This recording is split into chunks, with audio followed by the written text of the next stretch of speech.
Hey, welcome back to the Spectre Creative Channel. As always, I'm your Lego representation of Scott Neitlich. And, well, this channel is one that dives into the behind the scenes of toys, or as someone who works in the toy industry, my reaction to also being a collector. Now, I don't do a lot of review videos. I leave that to Shartimus Prime and modeling or displaying modeling behavior. They do great reviews. But I particularly was interested in doing a review because I acquired, or rather, the Marvel Legends that I acquired in the last month or so, across kind of a few different waves, an Iron Man and a sort of X-Men wave, gave me a lot of figures that I already had, but I bought all of them. So it's an interesting question: is when, as collectors, do we want to replace? When is the not just enough time gone by, but when the same exact version or the same exact character comes out? Why do we buy them again? Or do we? I mean, in the case of Wolfsbane, it's a little different. And even Ka-Zar, slightly different version. Iron Man's the exact same version. Let's dive in. All right, now with Marvel Legends, my big collection is X-Men, and specifically kind of 1991, 1992, because we all know those were the best years of all time outside of 1985 for, comics and pop culture and all that.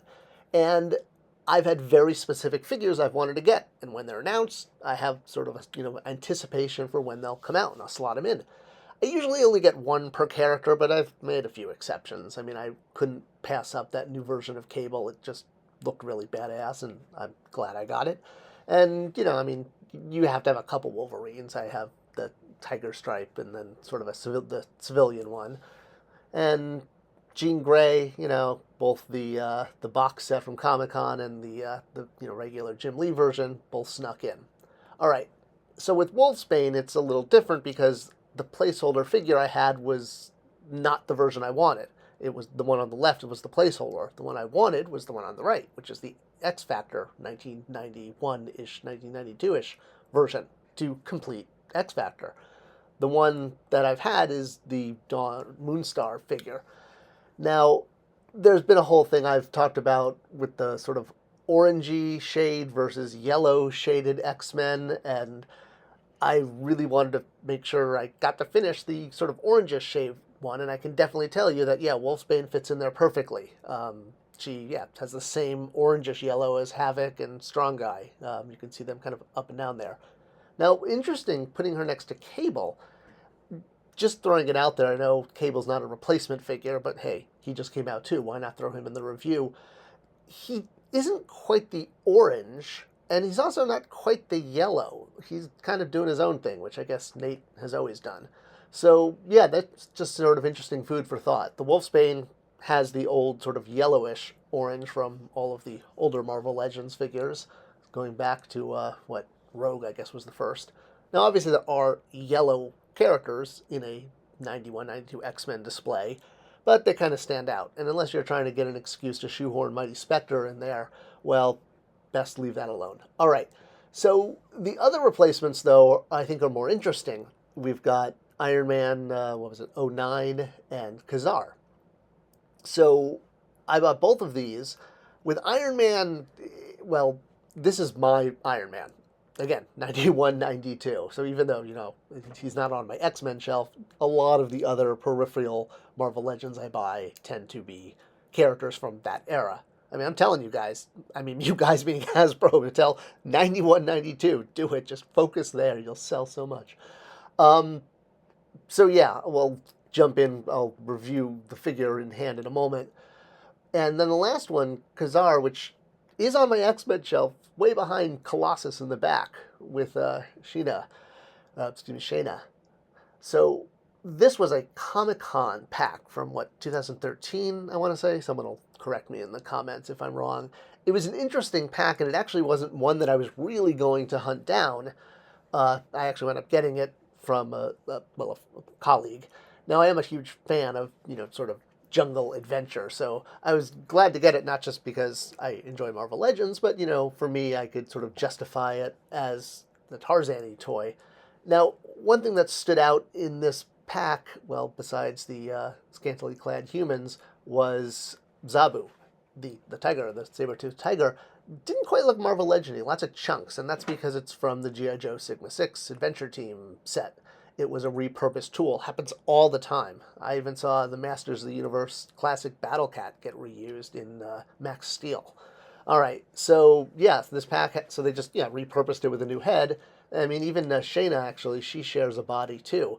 The She-Hulk that came out in the Fin Fang Foom Wave, while it's cleverly disguised with what's called soft goods, meaning when you use fabric over a plastic toy, but this soft goods is removable, and much like a Barbie doll, if you want to change She-Hulk's dress, hey, why not? It's all about customization, right? So she is wearing underwear. She's wearing Shayna's underwear. She's wearing the Barbarian. So ripped. But all right, well, enough beating around the bush. Before we all get a little older, let's jump into the actual review. All right, trying something new here with my face on screen while I review figures so I could pick them up. And again, I'm not replacing, Shartimus Prime or displaying model behavior. Great sites that review figures. This is more about when I see a trend.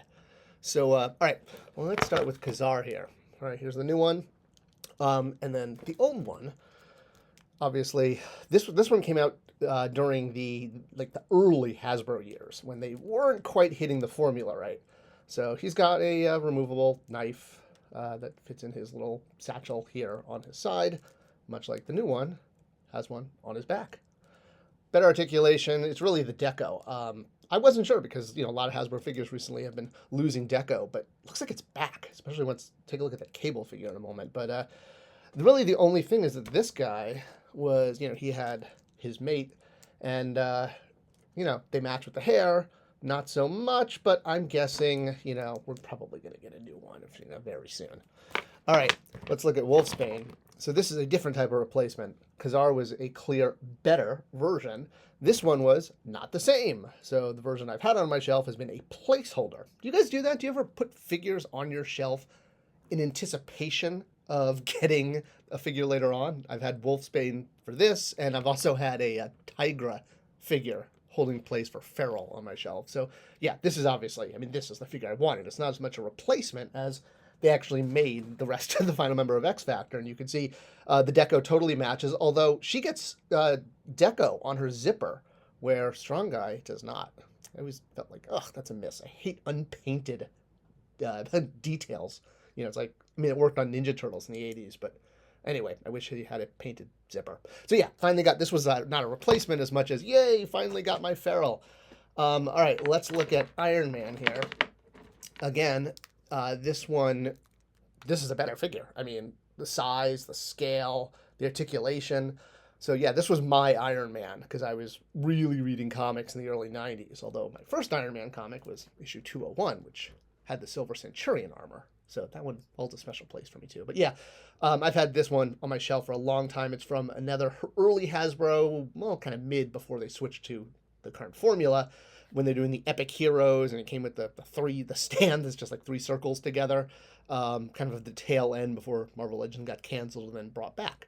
So now we have our one based on the new Hasbro formula. And yeah, that's awesome. And he's got, you can attach all sorts of, blast effects to him. He comes with some, but I'm glad that I have a whole baggie of blast effects around here so I can mix and match. So glad that again, so this replacement is an upgrade, clearly. And then I wanted to show Cable real quick, because even though he's not a replacement for this Cable, it's still one that, especially with his appearance in X-Men 97, although I did want to draw attention to the deco on him. We haven't been getting, he's got, shadows of, 5 o'clock shadow. His weapons. His weapons have deco. We haven't, let's see, actually I got it down here, right? This is the same, accessory, but look at how much better it looks with deco. Oh, thank you, Hasbro. I don't know how you're managing the P&L these days, but you can tell this figure has a lot more, little deco hits. That you can even see there's a little bit of a wash too, which we haven't had figures. And then finally, I've got Zabu. I haven't finished him yet. I might finish him. I don't know. I don't have the old one. I think the one that was the G.I. Joe repaint, but probably wait for the rest of the figures to go on clearance or sale and then pick up the Build-A-Figure pieces. All right, so that concludes my cool, fun review of replacement figures. Want to know about you? Do you replace figures? Or are you no, I already have Iron Man, I don't need another one of the same one? Or are you a sucker for always getting better ones? All right, loving what you're doing, Hasbro. Keep it up. and make that feral figure and, Rachel Summers Phoenix. All right. See you guys soon.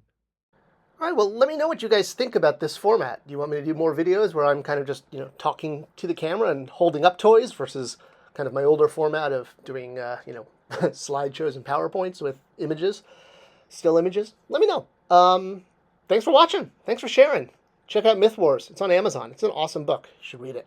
All right. I'll see you guys next time.